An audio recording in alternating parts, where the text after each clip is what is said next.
Hello, friends. This is Fakadu from Youth and Education Support Service Ethiopia, from Yes Ethiopia. Today I have a special guest from Africa, from Nigeria. She is from here at the University of Nebraska, Lincoln.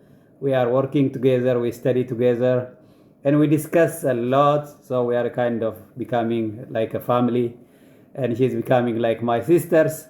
And we discuss a lot about Africa, about our journey to United States, about our family, our children, and our culture, a lot of things. So Teju is a Nigerian, and she's going to tell us first about herself and about Nigeria, about her community, and then she'll discuss about the application process, the way, how she came to United States, and then the steps, and then finally we'll discuss after she arrived here, what she did learn, and how can she inform her experiences with you. So Teju, I'm very happy that you came.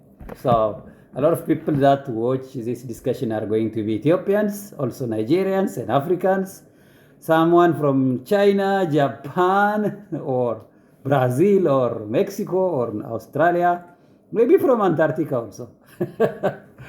So yeah, I'm happy that Teju took the time to talk to me. So today you are on our show on Yes Ethiopia, and then maybe also on your we are also going to launch Teju's YouTube page, and you are going to see the same video on her page also. And yeah, please follow, like, and share. Okay, let's make Teju very big in Nigeria and in Africa. So Teju, the floor is yours. Talk to my audience about who you are, and then how you make it to United States. First, let's start with discussing about you and Nigeria and your culture. Okay, thank you so much, Ricardo, for having me on this show. I must really say that you're doing a great job on the Yes Ethiopia. You know, when I first met Ricardo and I saw the passion with which he speaks about Ethiopia, well, I felt embarrassed about myself. I felt like I wasn't doing enough as a Nigerian, because Ricardo literally carries Ethiopia on his head. Like, he's so passionate about Ethiopia. This Ethiopia, is quick to introduce you to Ethiopia, tells you these things about Ethiopia. Even when we have African nights and activities on campus, if Ricardo is quick to let us learn so many things about Ethiopia, and then he's beginning to give me courage to also stand for my country. Because ultimately, we're going back. Our country is still our country. Even though we are here to learn, and everything we are here to get, it is to impact our country. So we mustn't get carried away. We must keep the end goal, the future in view. So I must really say thank you so much. It's been an inspiration to me again when talking about Africa. Okay. Yeah, so thank you so much. Thank you, and thank you for the great things you're doing on Yes Ethiopia program. And I know we've been talking, and then how you've impacted several lives. Yeah. That's something to really learn from. Thank you so much, and thank you for also inspiring me in several ways. And I also hope to also do things like that too. Nice. Going forward. My name is Teju Akintayo, and hi to my fellow Africans, Ethiopia. I am from Nigeria. Okay, and hi to everyone in other countries where you may be watching us from.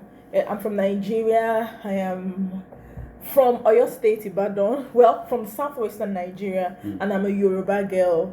Yeah, and I'm a daughter. I'm a wife. I'm a mother. Yeah. Okay. I'm a sister. and nice. All that other stuff. Okay. Yeah. So my journey, right, from Nigeria. Yeah, especially. Okay.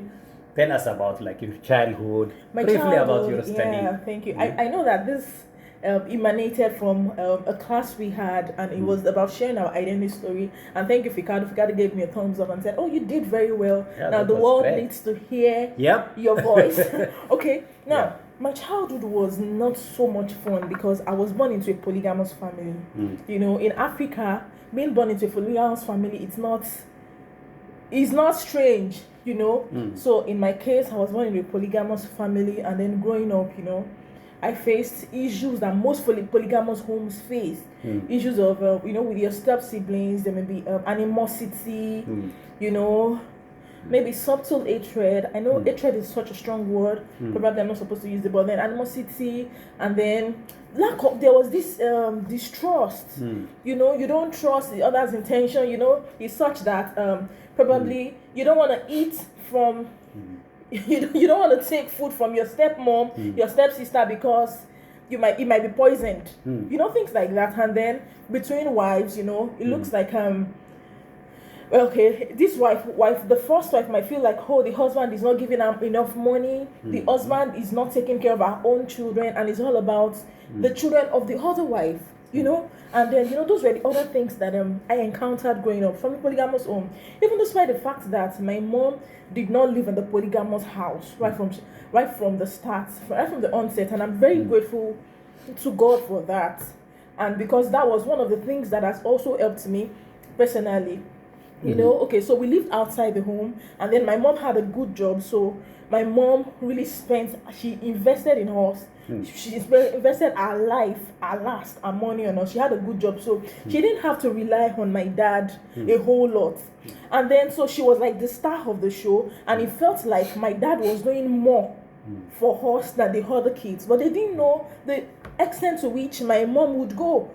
For instance, when my mom was just about to enter, we call it secondary school in Nigeria. In the US here, it's called high school. My younger brother was to enter high school, and she went to borrow money because she had retired. She retired quite early. So he went to one of the best schools in the country.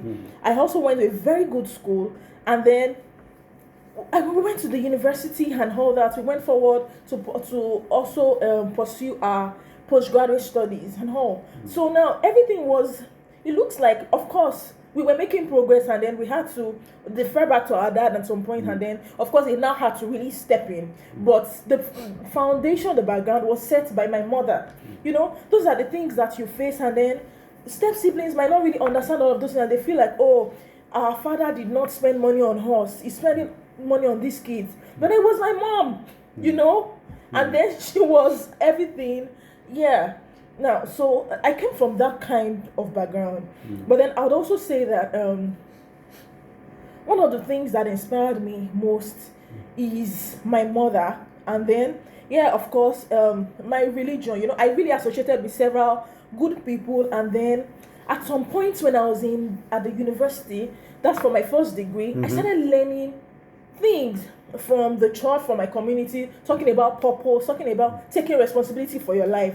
So, I used to be bitter towards my dad that he's not doing so much, and then that's why we don't have so much luxury. We started having luxury, but when my mom retired, she retired quite early, and then, things were not going well for us.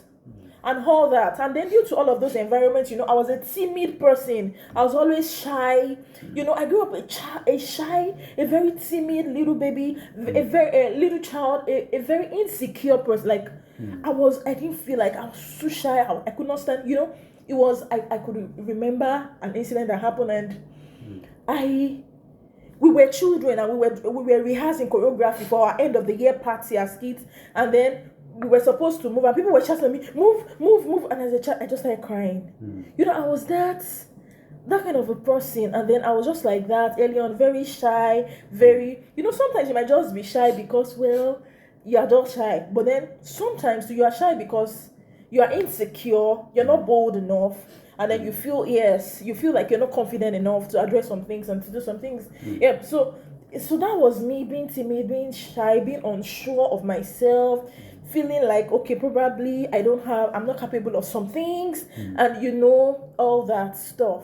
But then in the midst of all that, I began to get motivated on my inside. Now there were deposits of this hearing about purpose, hearing about the love of God, hearing about taking responsibility for your life, and reading books. I read a lot of books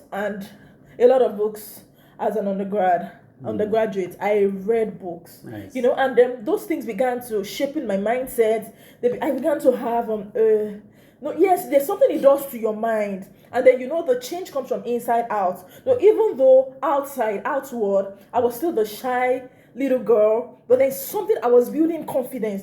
Confidence was building from within. So he happened like that, and then I became outspoken, more bold when at my service year. So in Nigeria, I don't know if that's the case with Ethiopia. In Nigeria, after your first degree, that's after graduating from the university, you're required to serve the country for a year. We don't have that. Okay, it's called National Youth Service Corps. We don't have that. Okay. I studied from southwestern Nigeria, and then I'm also from there. So I was posted to eastern part of Nigeria. That's what they do. They reshuffle people, take you to new places where you've not been before to serve the federal government. Wow. Yeah, so we do that for a year. So the federal government pays you while you work. Mostly you work in schools, you teach students, and then within the locality you work with the local government. You meet with other corps members, and then you are involved in different groups. I think we call it community development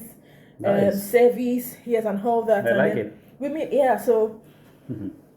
That was an avenue for me. That was a breaking point for me. Like that was when I really came out of my shell.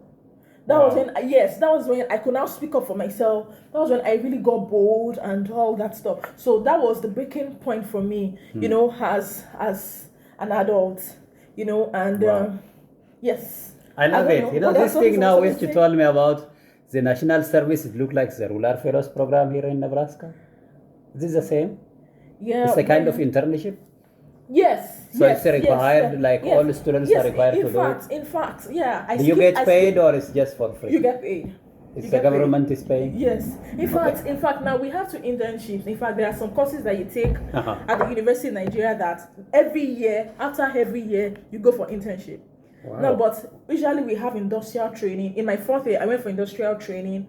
And then, yes, the company pays us. We work for the company. And then you have to submit back because you will be graded for that industrial training. Then after, you now come for your final year. And then you now graduate. Wow. Very nice. I love it. Look at her energy. Really a very brave African, emerging young leader. I really like your energy, what you share with us. So tell us more now. How did your, application to United States start? What did motivate you to, apply? And then how did it happen? Like how many different applications did you submit, or what was the process of? A lot of people are eager to hear what are the ways to come to United States or just to get this international exposure. Yeah, that's why I'm kind of zooming the camera towards you because you're talking to them. Okay, thank you so much for the question. Okay, so growing up, I liked the United States. Nice.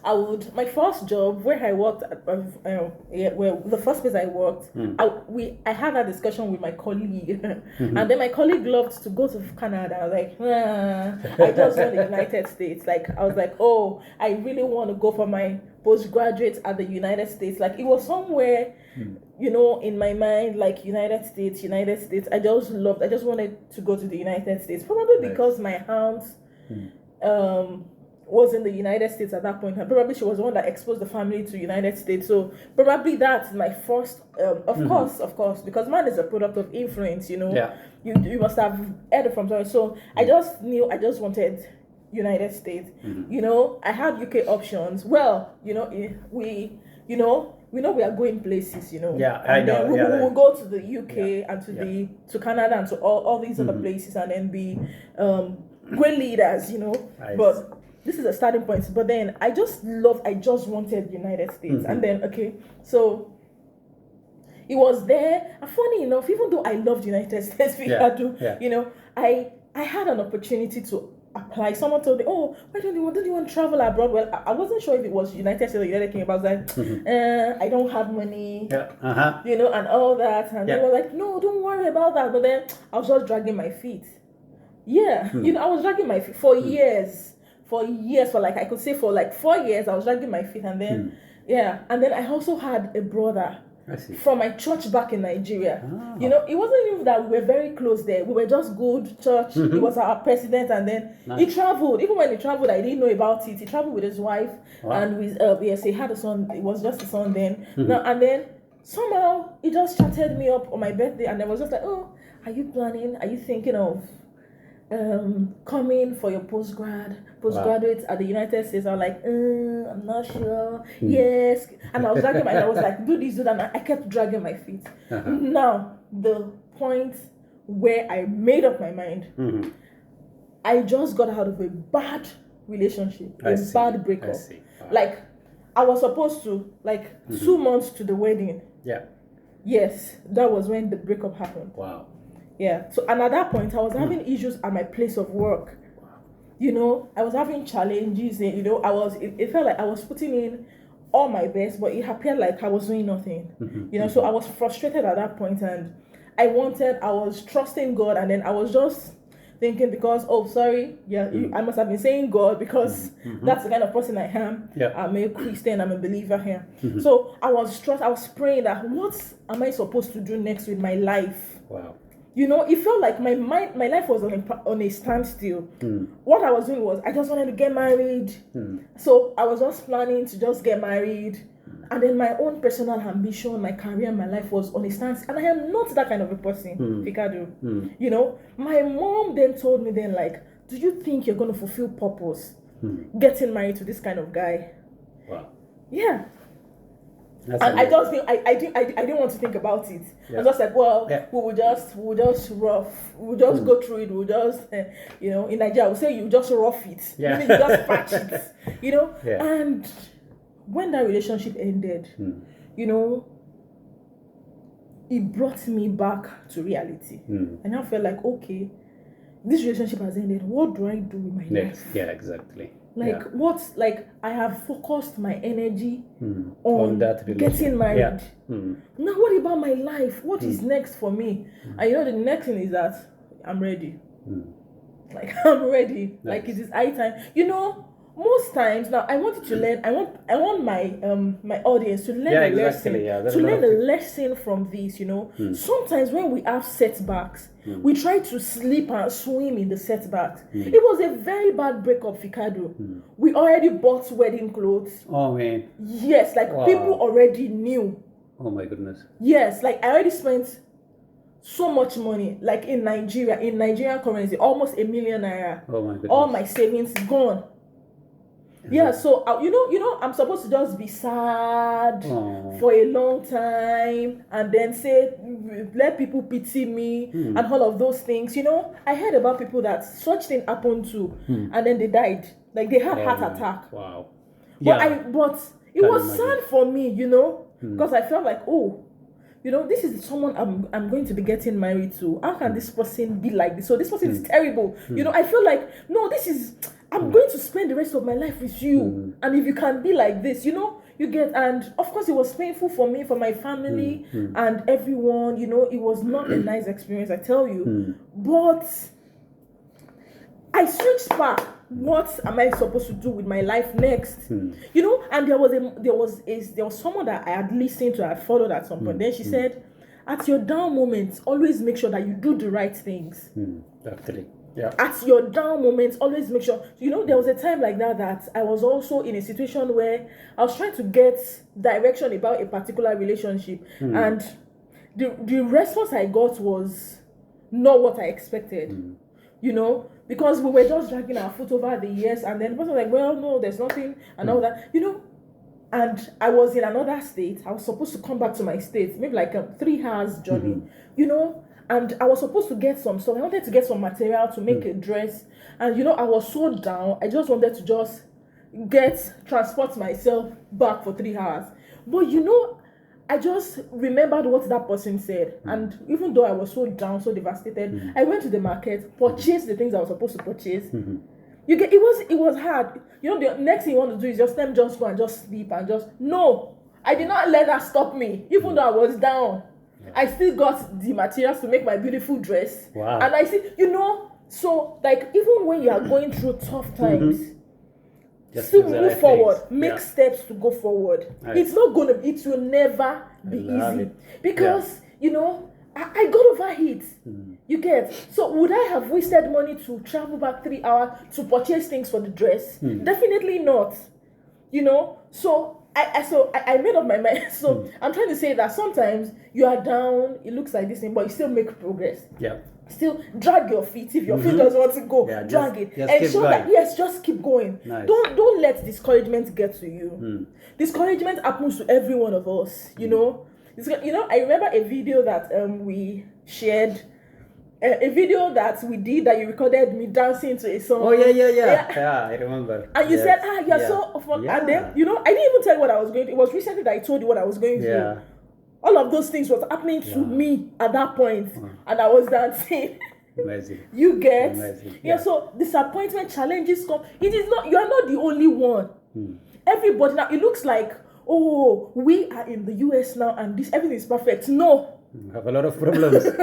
Yes. We manage the problems. Yes. We don't stop because of them. We had problems. We still make. No, I'm the only one. I don't have money. Well, I don't have money either. Yes, we didn't. We didn't get here because we had money. No, you get. So we are just. It just means that we just keep taking steps in the right directions towards what we want to be, what we want to achieve, and all that. Okay, so that was the inspiration for me. Yeah, at that point, I was just like, well, I'm not going to wallow here. I'm going to make progress in my life. And I also made up my mind that I'm not the kind of person that you had a bad breakup. You now have to wait for years to heal. When the other person is busy having a nice time. I made up my mind that no. In fact, I'm ready to get married. Nice. Yeah, because I got married like 6 months after. Nice. That breakup, and I'm still married, and I'm happy. Very good. Yeah, and I married an amazing man, and I'm happy right now. I'm even happy that the guy packed and he left. And because this God is have a reason, right? a much better option. In all ways, in all ramifications. Now my husband is a great man, yes. So thank God that happened. And I made up my mind, like, it's not going to hold me down. I'm going to move forward. Yep. And then I started applying. Like for a PhD. Yes, I started. I started. And then, and then my story even inspired the person that, like, no, I'm going to put in everything because, sometimes your determination is important in life. Now, my aunt once shared a story. She also, she was married to this young man. Then he traveled. Then the uncle, and for years they did not get in touch. And then the uncle of her husband he now came around like, oh, what do you want to do? And she was like, oh, my husband left me. He thinks he has left me.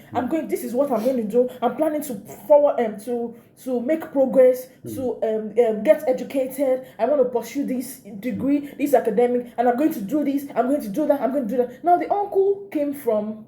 Now, she was in Nigeria. The guy traveled to Germany. The uncle was like in the US, I think, or somewhere. And then the uncle was motivated, was inspired. Was like, and she was telling him, see, when he sees me, he will see that I have made progress in my life. Like, I'm not where he used to be, and he will desire that he should have married, he shouldn't have left me. And he was inspired. And you know what? He helped her travel. Wow. Nice. And you know what the uncle said? Yes, now the uncle said, everybody around me just keep saying, help me, help me, help me, help me. No plan for their lives.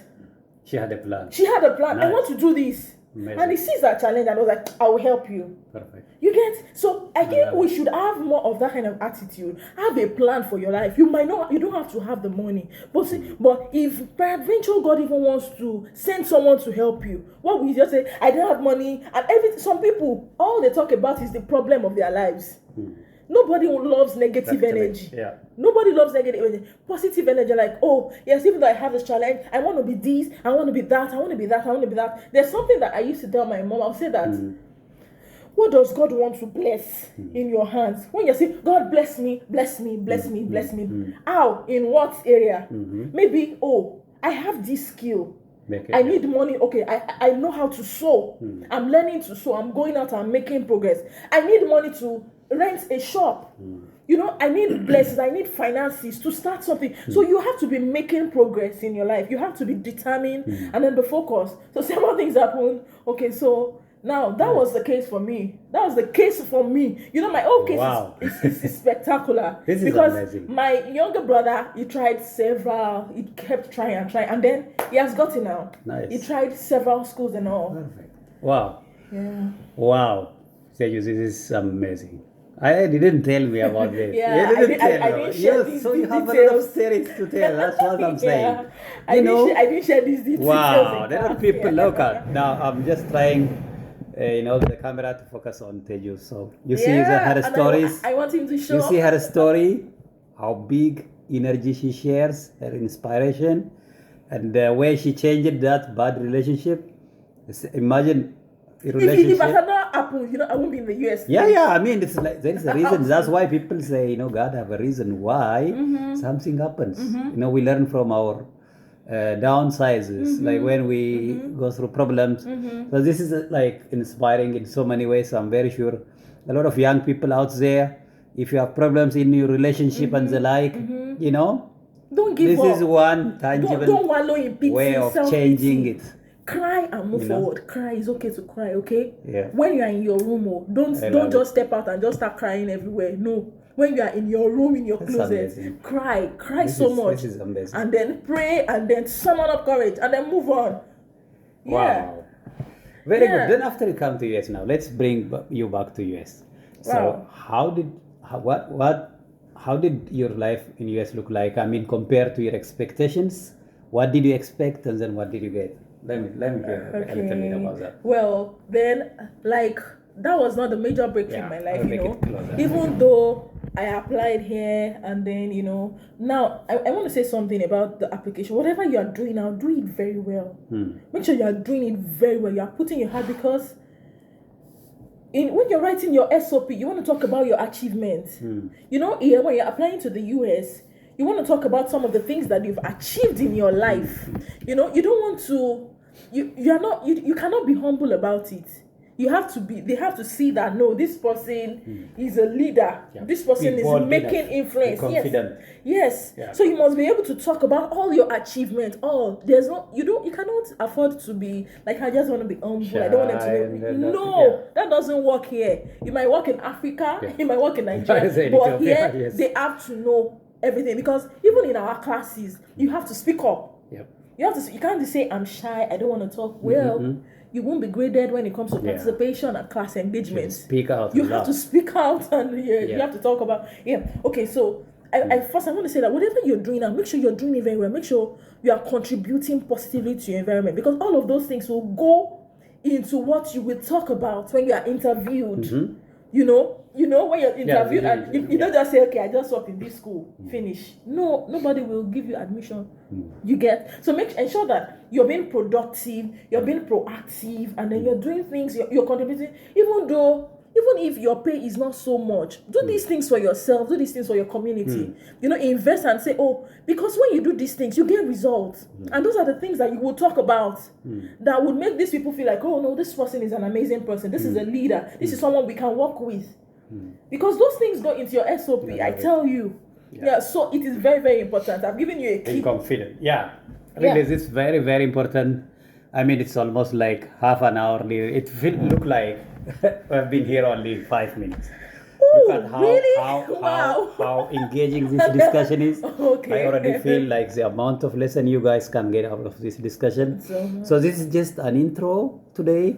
Teju will have her own YouTube page, and she's going to have after I hear her story, I just say Teju, you have a lot of things to tell. You have a lot of inspiring and motivating stories to share with the young people in Africa, in the United States, all over the world. So I'm really happy that you talked to me, and I can't wait to see all your stories out. I can't wait to see you in big stages where you motivate, group of especially youth coming from Africa, from underserved, low economy, or a kind of especially we know the situation of boys and girls in Africa, going through all these cultural barriers by itself is a lot. So I'm happy. Any final message you would like to tell to people? Please. Well, thank you so much for having me. Also to Ethiopians, tell them.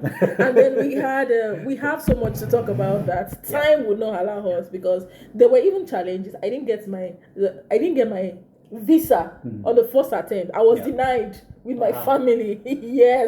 So it was not just like, okay, at that point everything just started going smoothly. No, there were a series of challenges all over the way. Along the line, I lost my mom. Even before I got married, several things happened. And then, okay, but for now, because we're wrapping up now, I just want to say that don't give up. Yep. No, keep pushing it, even if it is difficult. Keep pushing. Keep trusting yourself. Keep whoever you are, young, old, adult, lady, you can do it. You can do it. Don't look down on yourself. You can do it. You can be better. You can make progress. Whatever challenge the challenges happen to us all. Keep investing. Keep believing in yourself. Don't let any challenge hold you down. No, have plans for your life. Yeah. Thank you so much. Thank you so much. Yeah. Thank you so much for having us. እሺ ወዳጆቼ እንዳያችሁት ዛሬ እህቴ ቴጁ ከናይጄሪያ ቀርባ በህይወቷ ያለፈችበትን ዋና ዋና ነጥቦች እየነገረችን የነበረው በጣም ደስ የሚል እና ተስፋ ያለመቁረጥን በእግዚአብሔር በአምላክ የመተማመንን እና በተለይ ደግሞ እንደሰማችሁት ሰርጓ 1 ወር ሲቀረው ነው የተቋረጠው። በዛ መሃል ለሰርግ እየተዘጋጀች የሰርግ ልብስ እየገዛች የኛ ህይወት እንደዛ ቢሆን ምንድነው የሚሰማን ነው? ልብስ እየገዛን እያለን ጋብቻው ተቋረጠ ቢባል ምንድነው የሚሰማን? ስንቶቻችንን ጠንክረን ወጥተን የተሻለ ነገር ወደ ማድረግ ምን ሄደው? እርግጠኛ ነኝ ወጣቶች ከዚህ ትማራላችሁ ብዬ አስባለሁ። እንደገና በአምላኳ ያላትን መተማመን በተለይ የእናቷን ንጋፍ አይታችኋል። አባቷ ብዙ ሚስቶች የነበሩት 4 ሚስቶች ያለው መሰለኝ እዛ ቤተሰብ ውስጥ ነው ያደገችው። ግን እቺ ልጅ እንደዚህ ጠንክራ ወጥታ አመልክታ አሁን ቪዛ ራሱ you said how many times you are denied visa? I was denied once. እንግዲህ አንድ ጊዜ ቪዛ እምቢ ተብላ ነው የመጣችው። አይታችኋል አይደል? አሁንም ቢሆን ልጅ ያላት ቅርብ ጊዜ ነው እዚህ የወለደችው። ባለቤቷ እዚህ አብሯት የለም። 3 ነው ምናምን ጊዜ ቪዛ እምቢ ተብሏል ብለውኛል። ግን ሁሉ ጊዜ ጠንክሮ ስለመሄድ ነገር ነግራኛለች እና በጣም አመሰግናለሁ። we say in Amharic አመሰግናለሁ ስተሚን thank you very much. I just said this in Amharic for people to understand, just in case they didn't catch the English. Okay. I'm just trying to make it clear. እሷ የራሷን ጥንካሬ እየነገረች የነበረው ያለፈችበትን ውጣ ውረዶች በጣም ብዙ ነገሮች ተቸግራለች። እግዚአብሔር ይመስገን ዛሬ ደግሞ የተሻለ ቦታ ደርሳለች እና በጣም እናመሰግናለን። እግዚአብሔር ይስጥልን። ቻው ቻው።